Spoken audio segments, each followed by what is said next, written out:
I think it is very, very important to do this personal branding because initially a buyer is actually trusting the person on the other side. Okay, they can't evaluate a product fully. It's not a phone where you can just see the memory size, the photograph quality, and all those things. It's too complicated for them to really understand each and every nuance of a product there. So they believe on the other side, whether it's the sales guy whom they're talking to. So the sales guy has to bring in the trust. And I think the CEO, they look at the CEOs there or the leadership, not just the CEO, the leadership team. What do they think about? What is their vision about the market? Particularly the big buyers do that. And subconsciously, it was never a plan like we should do that in the beginning. But as we started doing this, we realized that it's actually having a very good impact. Okay, people see it, people write to me, old contacts who are not our clients, but somehow we had reached out. They say, hey, I saw your podcast, I saw your interview there. It was a good one, which is there. So I think it's very important for the leadership to really use this channel. Why not? How much time am I spending with you? I can't reach out to your audience is different, right? So I think it's very important for personal branding and the company branding from that human angle, not just the technology part. The human angle of the leadership team is very important. All right, guys, welcome back to a brand new episode of the All Innovation, the AI podcast. I am your co-host, Keenan Hart. I've got my co-host, Dante McLean, here with me. And we've got the CEO and founder of Vantage Circle here with us today.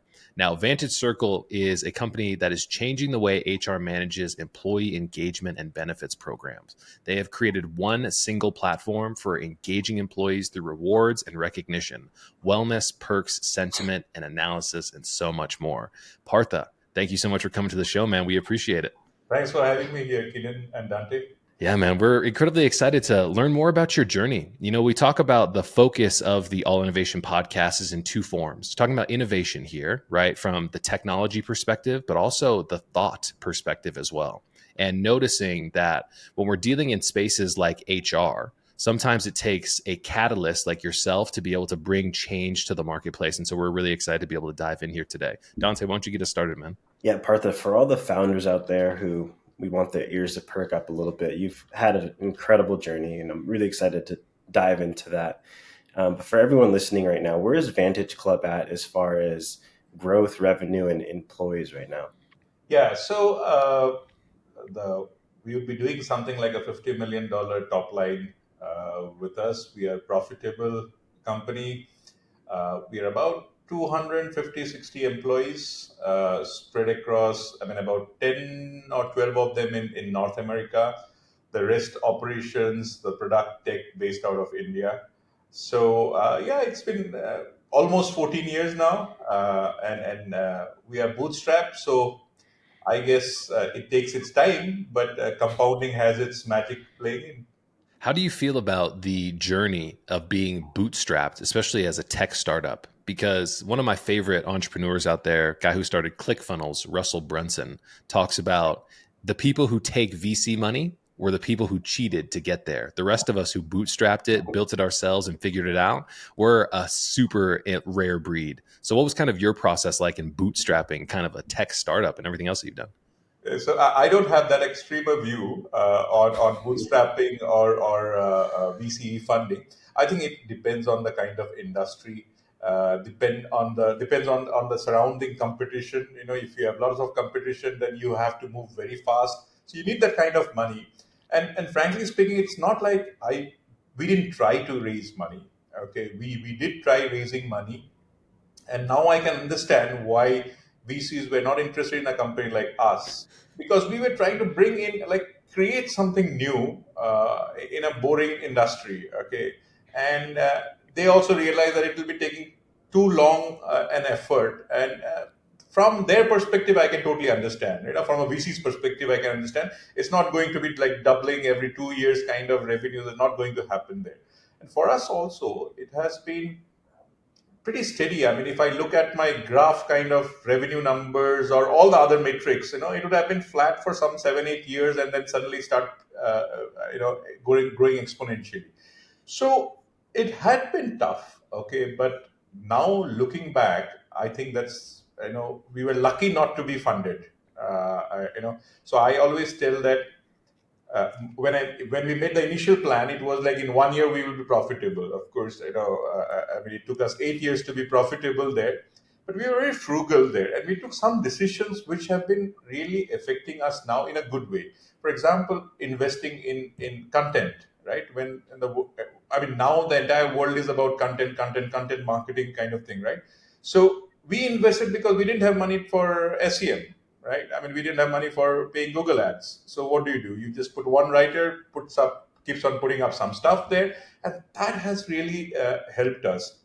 So looking back, if I knew what I know today, would I take the money? No, I wouldn't have. But we did try raising money. Didn't work out. We just tried to survive for the first 7 8 years. We just tried to survive. So on a very broad level, that's been pretty exciting for us. Yeah, exciting in the sense like you have a sine wave, right? You up and downs are too extreme at that, but at least we survived. If we had taken VC money, I think by 7 8 years, if we had not made the returns, we would have been either closed down or sold to someone.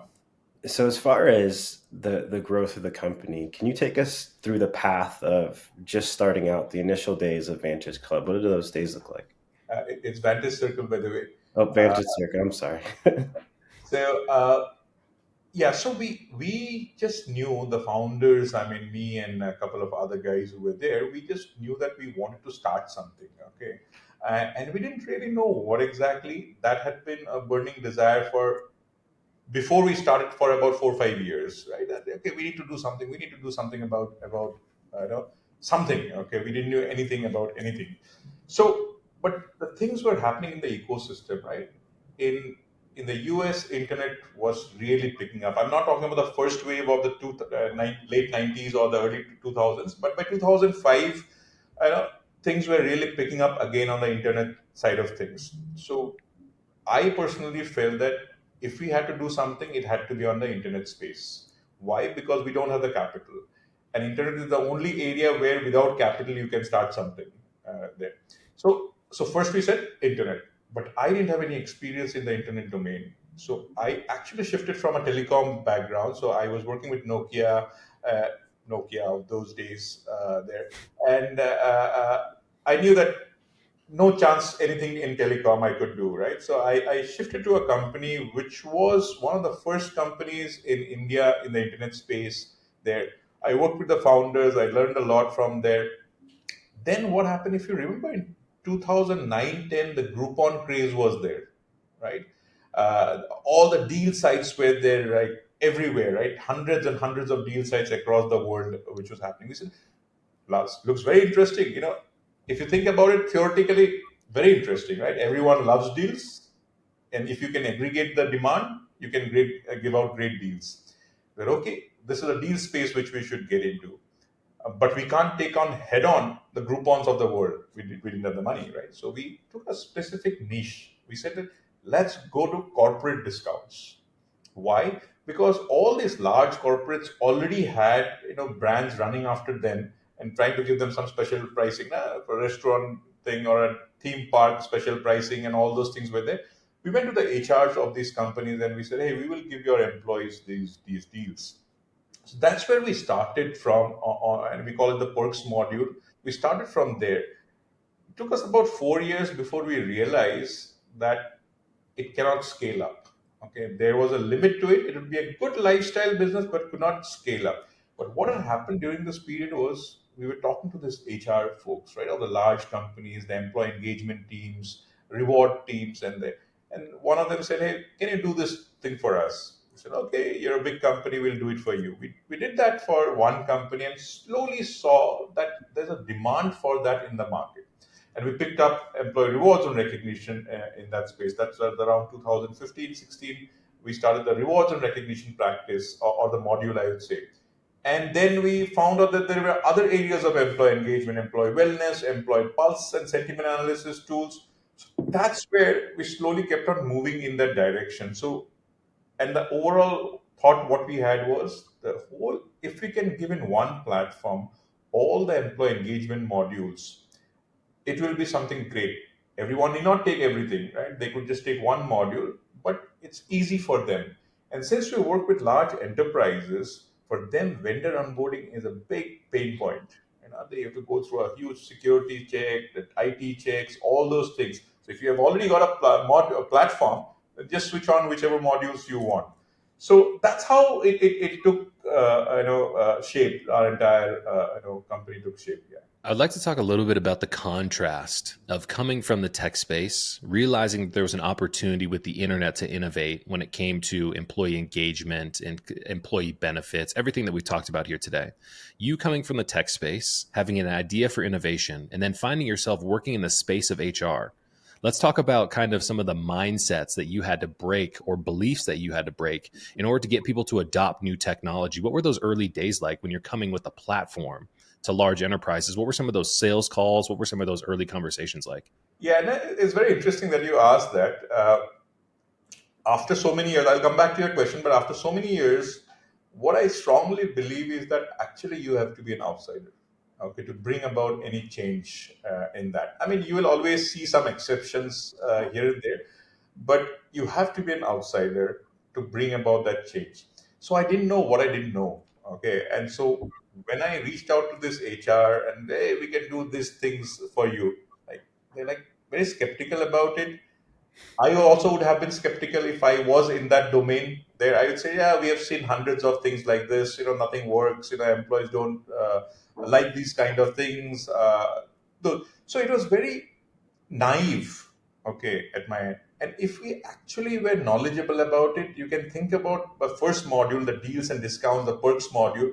We would not have started. If I knew that it would take me 5 years to get to some profitability, I would not have done that, right? Because I didn't know I did that. And the same holds for the domain itself. I didn't know HR. And that's where it allowed me to think very independently of it. And we bring in insights because of the tech background, which an HR person normally would not. Okay, now today HR is pretty data oriented, analytical. All those skills are also in the HR department. But when we started on that, we didn't see those skills. And when we came and showed people, and then we were surprised, like, this is very straightforward. I mean, how come they didn't get it, right? Because we came from a different background. We saw it there. It was easy there. Sales call, again, I know we didn't know, right? What will work, what will don't work. So we had a very famous ad in India at the time when I was growing up. It was like, ask and you'll get, kind of thing. There was a tagline there of the ad. And I never thought about that. But I reached out to company CHROs, okay, through LinkedIn in those days, and people gave me meetings. And I was surprised. How come they gave? And these are companies not like 500, 100 people. They're 100,000 people companies. Okay, and the CHR, the global CHROs in India gave me the meeting. Two things which happened. One is not many people actually would reach out to a CHRO. They would most likely reach out to a mid manager there. Mid managers don't have the time to think about new things. And the second is LinkedIn was new, okay, relatively new in 2011, 12. People looked at the emails, right, and responded. Today, you'll be lucky to get a response on the email, but in those days, it was. And people got one or two emails in a week, maybe, right? So they would like look at it. All right, someone's writing to you here. Let me revert back. So we got that there. So I remember the first one. I mean, I like telling some of the stories there. The first big company which we had. So I wrote to her on emails. I said, "Hey, yeah, I'm there at that event. Why don't you come and meet me?" Now, at that event, for a big HR event, everyone's after that CHR, right? That company was about 250,000 people company, spread across some 70 odd countries there. Every vendor was there after her. And there was no chance for me to even get an entry or near her. So she goes to the ladies' room. I wait outside the ladies' room, right? And there's no chance that anyone's going to be inside the ladies' room. So I said, like, okay, let me just wait outside here. As soon as she comes out, I said, Partha, I wrote to you. She said, yeah, of course you did.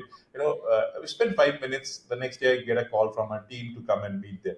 So these are interesting, anecdotes during the journey. And as an outsider, I think I could try those things. It reminds me a lot of a conversation that me and Dante talk about often is the CEO and founder of NVIDIA, right, was asked a while ago, would you do it all over again? And he said, Yeah. absolutely not, if I would have known how hard it was going to be. But look where he is today. And your story reminds me of that NVIDIA story as well. If I would have known it would take me I heard 5 that, years.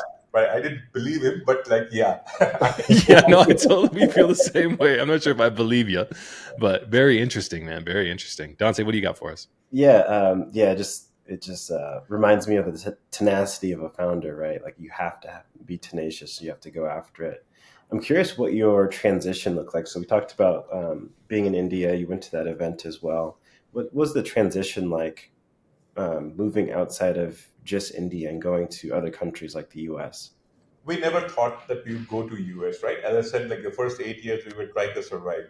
Okay, there's no way that I could come into the US market. It's a costly market, right? You have to invest. It takes more investment in the US market compared to an Indian market there. Uh, but I say that sometimes you have to be there for luck to strike you. You have to give luck a chance also, right? So but it luck hits the prepared mind, right? So we had one large client in India, which is a pretty large account in the Fortune 500 company in the US also. So when we were working with these guys, they said, "Hey, why don't you just talk to these guys in the US, our counterparts in the US also?" So I spoke to them.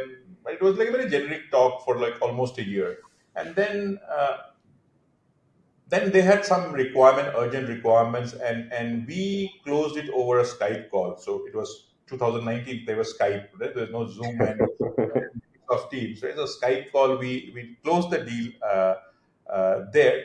And when we got that anchor client, what happened was we felt that our product is good enough, okay, for the US market. US market has a higher standard in terms of the product requirements, the usability, the user experience, the security, and all those things which are there for enterprise clients. So when they took us, they had 65,000 employees in the US. So it gave us the confidence that yes, our product is good enough for the US market. And once you have an anchor client like that, it also becomes easy. So we decided to move to the US, move as in like start operations in the US, but 2020, right? And COVID hit, we couldn't really, make our travels and all those things there. But 21 is when we actually established a team there. Uh, it has been a very different experience. Okay, the basic things remains the same, but in terms of how people view, how buyers think about the solution. Hmm. First thing I learned, the amount of money the clients are willing to pay is 10 times more than what they're willing to pay in India, right? So that's why the entire world is after the US market, right? Everyone wants to get into the US market because the money is huge, potential which is there. But it's a very DIY kind of a market, right? HR managers would want to have a very self-service kind of a thing. They would want to check everything on their own dashboards and unlike in India. Okay, in India, it's like you give them everything on a plate, but they still want someone to service them. You know, call them up. Hey, Dante, send me the report. Yeah, you can just click on the button there. Uh, no, just send me the report. Okay, there. So we had not focused areas there, and those were learnings. But I'm also surprised by the amount of, I'd say, white space which is still available. Okay, I thought it was a very mature market. We were warned about it that there are lots of players in this market which are there. So how will you compete there? But we still see a lot of opportunities there. What had happened was you can't get into a new market and spend money and win that market in a B2B kind of a thing, okay, particularly enterprise. You can spend a few $1 million, but a Citibank or a Wells Fargo would not even look at you, right? How do they care? I mean, their procurement guys don't care about your marketing. But our content had started playing a role. Right? Our content, we already had 25% traffic coming from the US market, and Hmm. that actually gave us some more credibility that, oh, the site is there. It's we get lots of materials. People were interacting with us. So it's been a good journey, but I think it's still early days. We do some good revenue from the US. My expectation is that it'll still take us a few years there, but yeah, it'll not take us 8 years there, but at least 2 3 years it will take us to reach to the level where we are in India. I'm really interested to get your 2 cents on the use of media, especially as a founder, right, and a CEO of your company. It seems like we came from a time where CEOs and founders were never seen in public advertisements and content. But now we're doing podcasts just like this. We're sharing your story, giving people an understanding of where we came from. So, how are you thinking about personal brand for yourself, but also for your team as a way to be able to get farther reach into markets that you guys aren't in yet? True. So you have the extreme example of Elon Musk, right? On one side, totally about personal branding, which is there. I think it's not like earlier. Also, it was not there, but earlier only the very big guys could do the personal branding, like Steve Jobs, Bill Gates, those kind of guys. But a small startup kind of guys didn't do all that media part. But I think it is very, very important to do this personal branding because initially a buyer is actually trusting the person on the other side. Okay, they can't evaluate a product fully. It's not a phone where you can just see the memory size, the photograph quality, and all those things. It's too complicated for them to really understand each and every nuance of a product there. So they believe on the other side, whether it's a sales guy whom they're talking to. So the sales guy has to bring in the trust. And I think the CEO, they look at the CEOs there or the leadership, not just the CEO, the leadership team. What do they think about? What is their vision about the market? Particularly the big buyers do that. And subconsciously, I mean, it was never a plan like we should do that in the beginning. But as we started doing this, we realized that it's actually having a very good impact. Okay, people see it, people write to me, old contacts who are not our clients, but somehow we had reached out. They say, hey, I saw your podcast, I saw your interview there. It was a good one, which is there. So I think it's very important for the leadership to really use this channel. Why not? How much time am I spending with you? An hour, right? But I'm sure, I mean, this is going to, spread to so many different people whom I can't reach out to. Your audience is different, right? So I think it's very important for personal branding and the company branding from that human angle, not just the technology part. The human angle of the leadership team is very important. Yeah, you hit that perfectly. I was going to ask the question because technology in itself has become so, I'll use the word intentionally, commoditized, right? Especially with ChatGPT and everything else that's coming out. The cost of technology production's dropping. Is the white space now the media opportunity to be able to fill some of that gap with know, like, and trust to allow people to choose our product and our service over somebody else's so they don't know, don't like, don't trust? Absolutely, absolutely. So I think, see, uh, earlier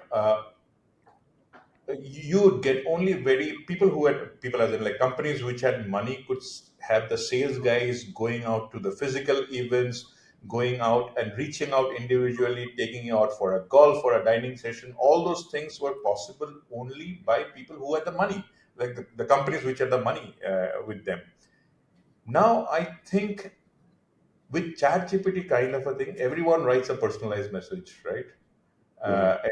It's like, so I'm bombarded with like hundreds of mails which tell me, hey Partha, you are doing great job on the employee engagement side, I saw you at that event. But I can make out it is not okay. They just took my list from an event that this guy attended this event. They saw my LinkedIn profile, scrapped it, and no human being, right? It's an automated thing which is happening, and it's going to get more and more serious down the line.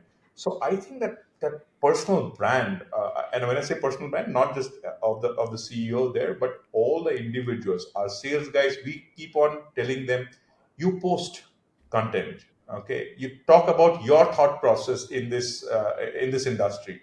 Mhm. People start trusting you. So I think already there are lots of tools in sales which automate everything. Okay, it can write from, I tell, get me all the CHROs of Fortune 500 companies, write a personalized mail to them with this tone, a friendly tone, with a direct tone, this tone. All that is already automated. I'm thinking next it will come is that even just before the demo, the discovery call which happens, right? Even that will be done in an automated fashion there. I think maybe just a couple of years there.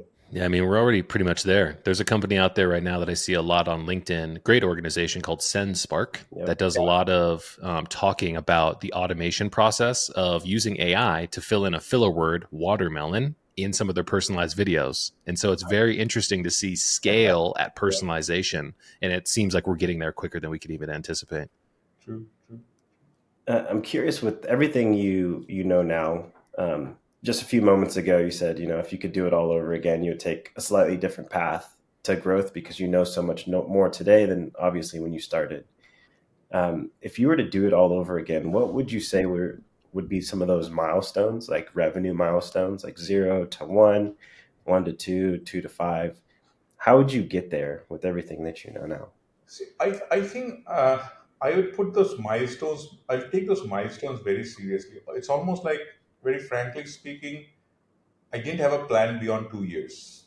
Okay, that you do I mean, we'll be profitable in 1 year. Fine, if we get little wrong, maybe 2 years. Okay, we'll be profitable. If it doesn't work out, I go back to my job, right? Uh, Now I think I would have put more stringent milestones, not in terms of revenue, but certain milestones. Are we having this kind of opportunities which are there? Have we spoken to this many companies there? Okay. Have we got some pilot programs running with these companies? Okay. Not on revenue.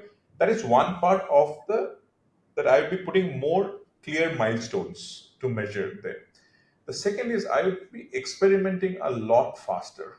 I mean, I think I could have squeezed out 4 or 5 years of my 14-year journey.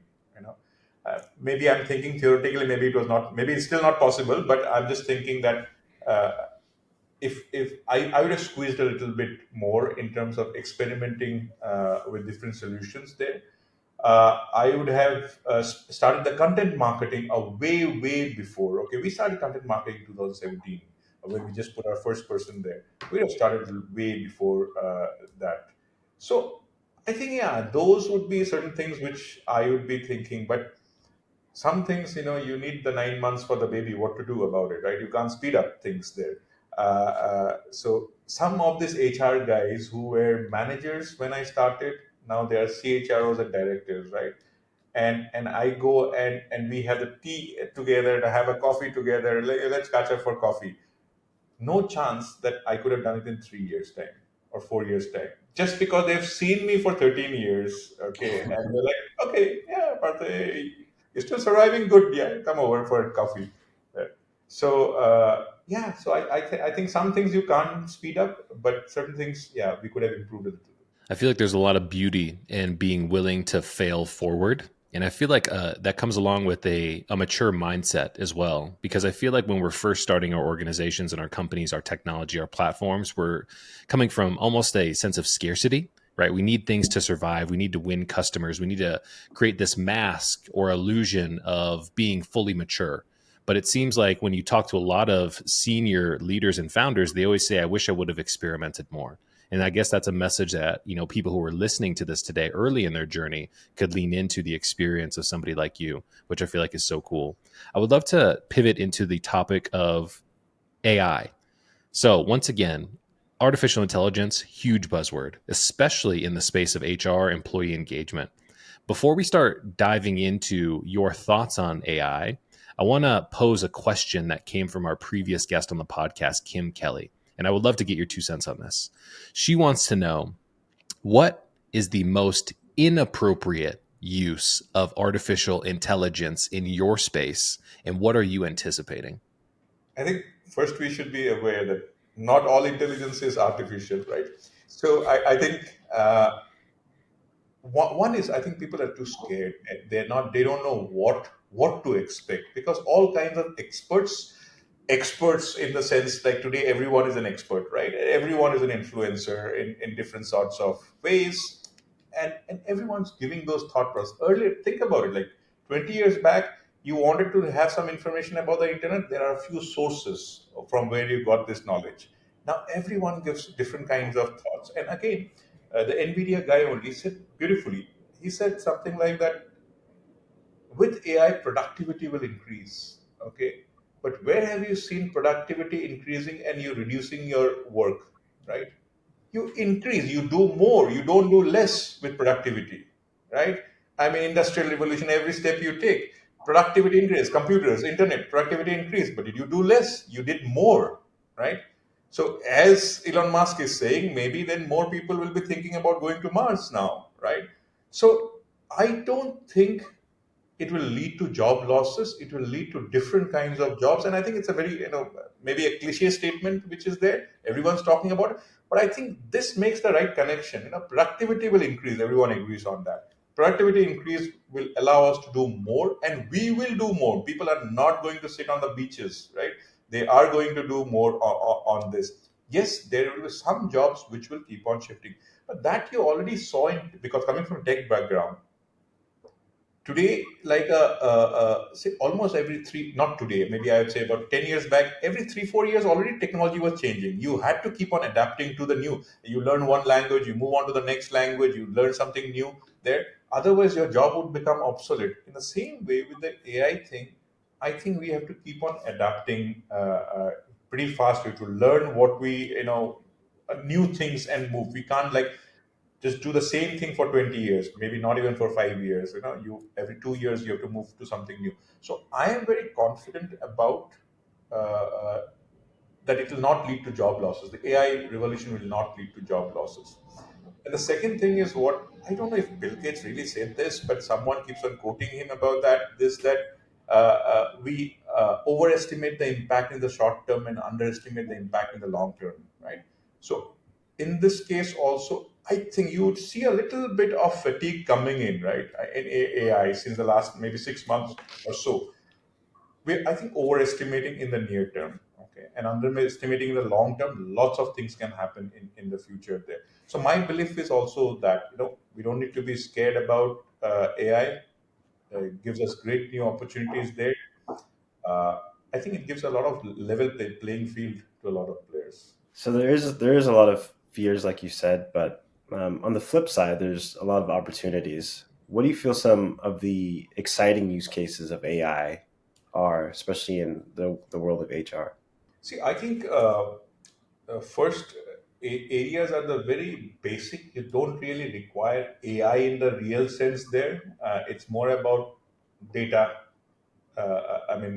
If you can mine the data, you can get lots of information. You'll be surprised to know, maybe not surprised, as in like so many data pockets are there in large companies. Okay, that if they could just combine all this data, so much insights is possible there. I think maybe the opportunity there, one opportunity there is that AI can do a lot of these mundane stuff. Okay, when's my leave policy? Where is my 401k? Where can I access this? All those things. Instead of thinking about those, which AI will take care, they can really think about the data part there. Okay, give you some examples. So the use cases are huge. Okay, one is those HR support systems which are there, and then the tickets, support tickets, and all those things. That is can be totally automated there. Policies kind of thing, answering about policies, this will be totally automated there. Uh, in our case, for example, we saw that lots of people are recognizing each other. Okay, they're not recognizing through the system, but they're, hey, Dante, thank you for something. Okay, and we're already working on with Microsoft Teams on this. That if when you chat, it finds out your tone. Okay, how you are chatting, how we're talking. Are you appreciating Kinnan there because of something? Okay, and it says as soon as he says that Dante is saying thank you to Kinnan, it says, hey, do you want to appreciate him on the platform there? A Copilot, Microsoft Copilot pops up there thing. Uh, so those in our case we are seeing that. Second, another case in our case again, where we are seeing is what do you call that? People find we have to when people are recognized, you give a badge or something plus you write something.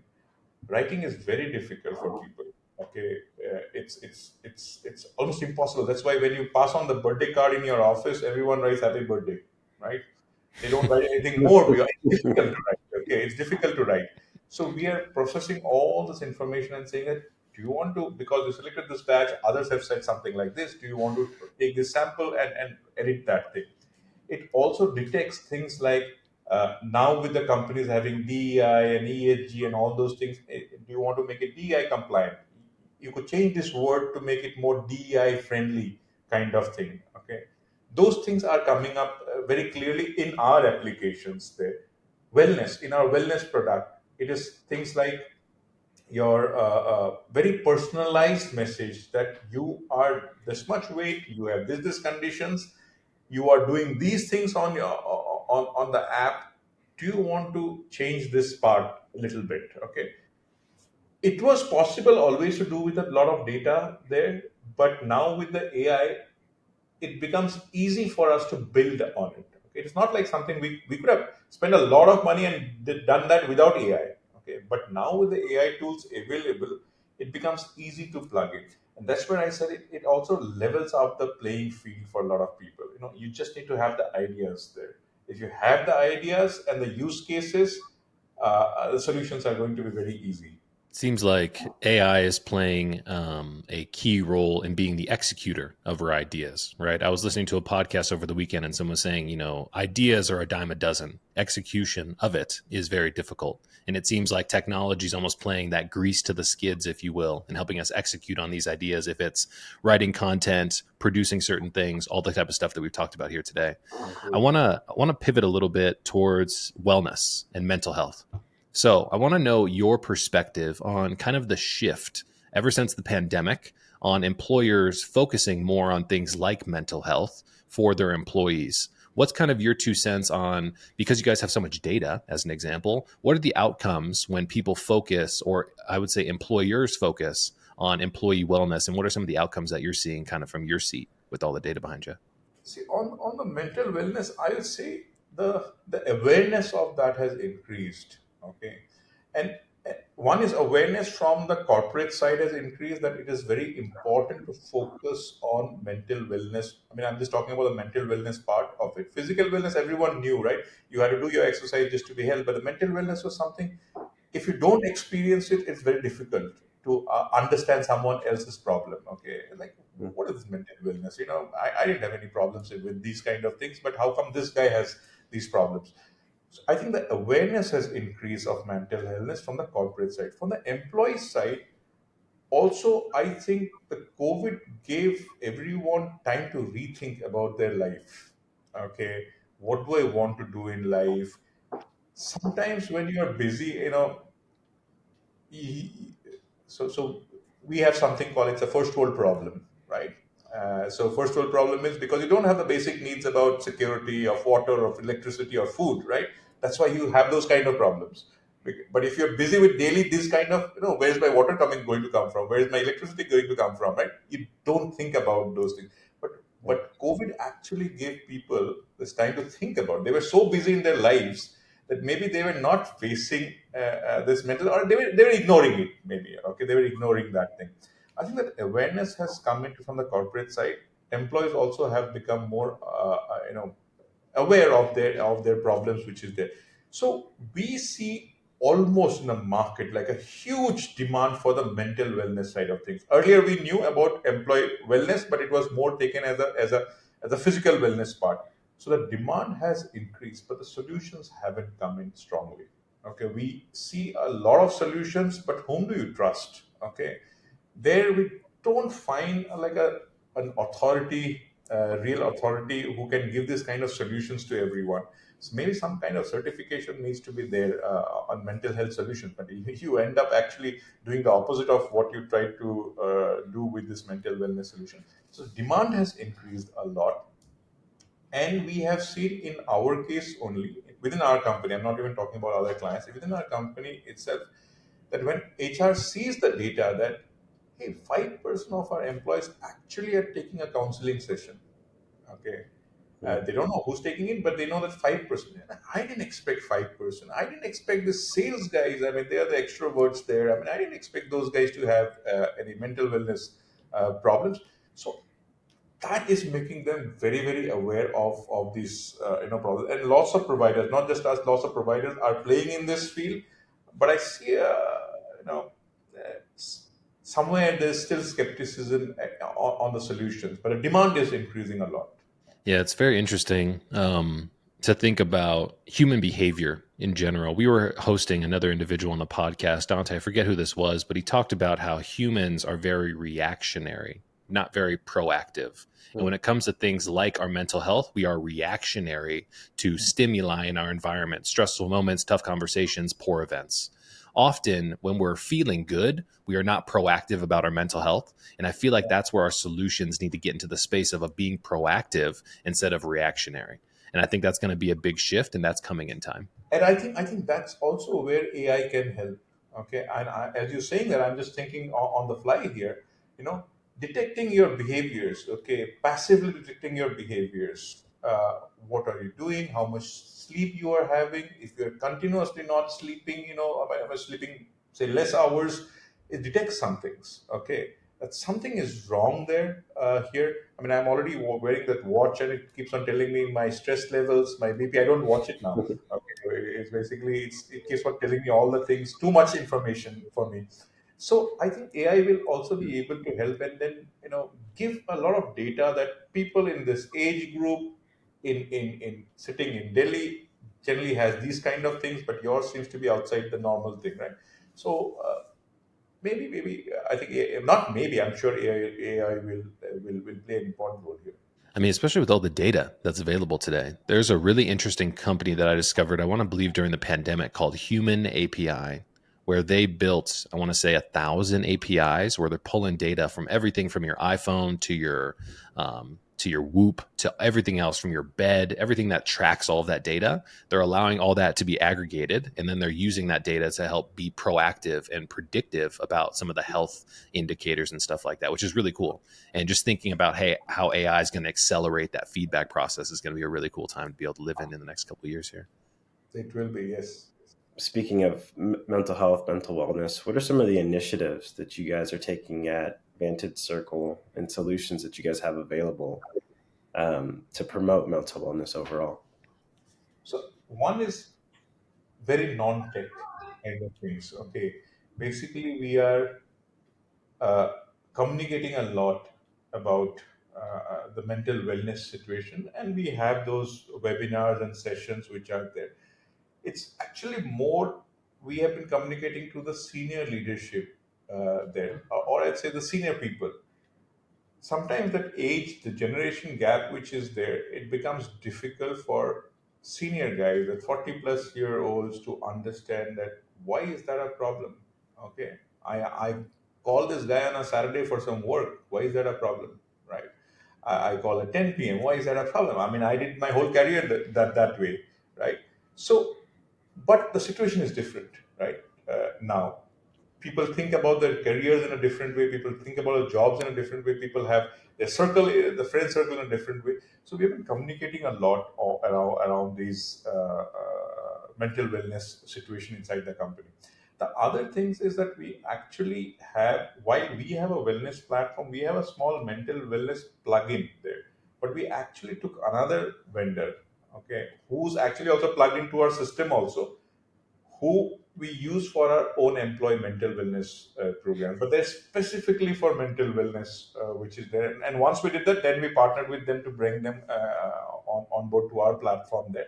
So what that does is it keeps on having pulse surveys there, okay, and it basically tells something is wrong in this group or in this location. Okay, there's something is wrong there. Then people can also ask. People sometimes don't want to talk, okay, for like a whole counseling session. They just want a few quick information or someone to chat to. That's where the AI chatbot is there. Okay, the chat. Okay, this is the situation I am in. It replies there, okay, with the person. And as soon as it detects something which is like, okay, this is too dangerous, it passes it on to a human counselor there, right? So those are things which these are simple things, okay, and I would not say these are cutting edge stuff which we have been doing, or even the vendors which we are using, but there's some of the simple things which we are doing to tackle the mental wellness situation. My question is, does innovation and innovative technology always have to come in a new wrapper? Or sometimes is it simple solutions positioned in a different manner that have a bigger impact, which is true innovation?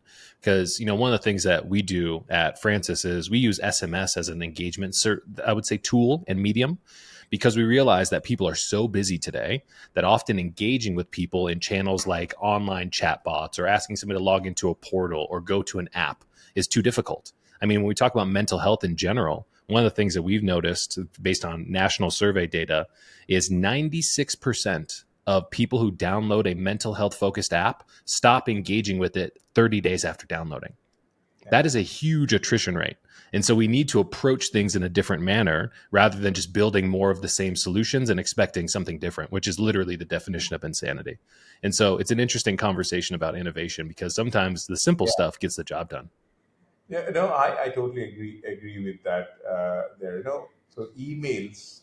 I mean, people keep on telling us that our RNR solution. People like appreciating on the emails because they're used to doing that, right? I just say, Kiran, good job done. Fantastic effort from your side, and I'll mark 5 other people there. The easiest thing to do, right? But what we say on a platform for some other reasons, okay, some records are there, some data is captured, all those information is being captured.